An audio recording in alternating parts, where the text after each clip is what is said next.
Hello and welcome to another video. So today we're taking a look at the pre-built for Shadow. We don't have too many left, so I thought let's get right into it and just do it. So Shadow pre-built is probably one of the more lacking in the pre-built, honestly, mainly because Shadow in rotation currently isn't that good. It has a okay couple of legendaries. I mean, Aisha is pretty decent, but it's very late game and you don't usually last that long. And Fairy is, again, another very late game card that just doesn't really hold a candle long term, especially in the pre-built deck itself. It just isn't that great. As far as they go for value wise, this deck is somewhere in between when it comes to Forest and the other decks, honestly. I would actually say this is almost worse than the Forest decks for overall value, as the Forest decks had at least a few decent golds and the legendaries weren't exactly shocking. So I don't know how I feel about this overall. I mean, Fairy's a nice card and all, but maybe with more support later on it could become a much better value, but as things do currently stand, it just isn't there. And as far as playability goes, it's definitely lacking there as well. It just doesn't really hold up long term in matches. I mean, swarming is your best bet at winning a match. That usually is the way I try to attempt to win with this deck. But outside of that, it's really difficult to close out games, and that seems to be a huge problem. So we're going to get right into it and check it out. So in the 6 odd games that I played with this deck, we did manage the 1 win against this dragon deck here, which was pretty impressive for the deck itself. I mean, after playing a few games and losing, I was like, yeah, this deck's definitely struggling to stabilize itself and keep a board that could really be substantially dangerous. So as far as this goes for rotation, I wouldn't recommend it. As far as Unlimited goes as well, it just doesn't have the value that the older pre-builts have. I would definitely recommend those Shadow pre-builts over this one personally. So even as a beginner player, you probably don't want this pre-build itself. It just really doesn't hold up long term. So unless, like I said, something is introduced in the possible mini expansion that may be coming and the future expansions, this deck really isn't going to work very well long term. And some of the cards will of course rotate out in a couple expansions. So by that time, even if they do add some support, it may still not be the best value. So, like I said, swarming tends to be the best way to go and the best way I found to try and win, so things like Skull Ring do a nice job, but since Skull Ring is such a cheap card, you wouldn't really be buying a pre-built just to get it.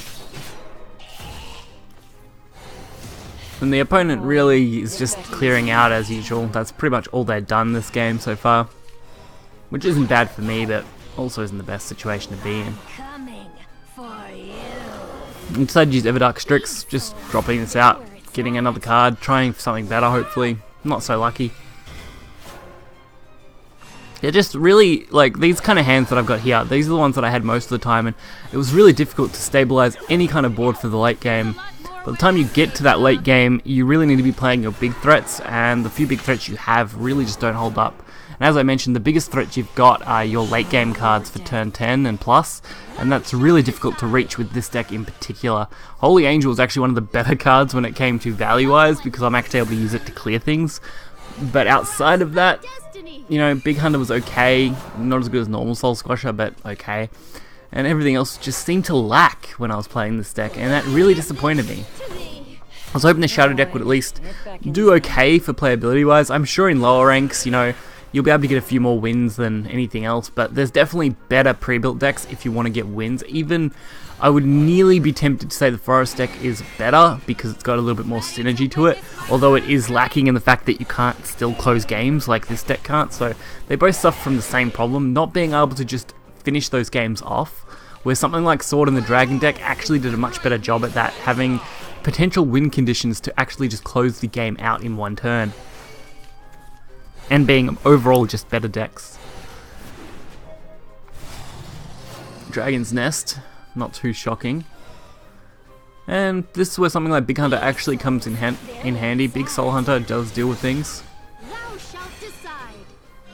And with a quick Evo and Ram, we should be able to pretty easily kill this. So we actually ended up with a nice board, which is quite surprising considering. As I mentioned, it's one of the few games we actually managed to do okay in. Most of the games didn't go this smoothly towards the end, and if they had have had a board clear, we really would have struggled in the rest of this matchup. So really it was just lucky that we didn't get cleared out, as we just wouldn't have survived after that. Now something like Runecraft is a lot harder to verse with this deck especially, mainly because you are running a reasonably slow deck, and even if you do pump up cards to the board, Rune will quite easily clear them with the multitude of spells or Earth Sigil kind of synergies that they have, regardless of the Rune deck you're playing against. And with Abyss Rune being reasonably popular, even that will close out the games quicker than this deck can really handle. It's really just the fact that Shadow is currently weak overall, and these cards really aren't helping it in this pre-built. But as I mentioned, in Unlimited, Shadow's thriving. It's honestly probably one of the top, if not the top deck currently in Unlimited. Because Mid-Shadow was just that powerful of a deck, especially with the old Ektar returning, having all of its effect changed back to how it was originally. That really made it a lot stronger deck again. So it's not surprising that card it came back really hard in the Unlimited meta. But as far as this goes, it just doesn't give you any of the value those decks do. So there we go, Lady Grey Deathweaver, pretty nice. I mean, we tried to go as best we could here. We tried to survive for as long as possible, keep things on the board, and try and just develop as we went, but really that only works for so long. And Skullring does an okay job.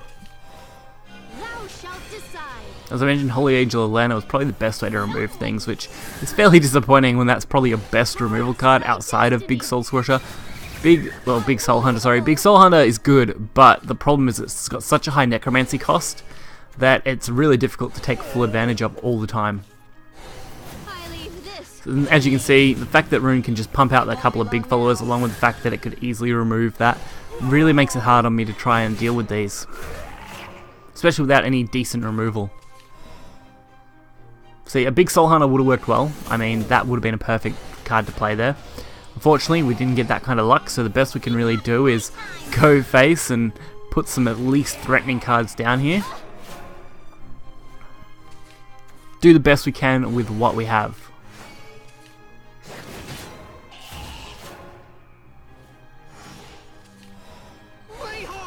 Skeleton Prince, I mean, again, putting the best thing we can on the board as best we can to try and hold off.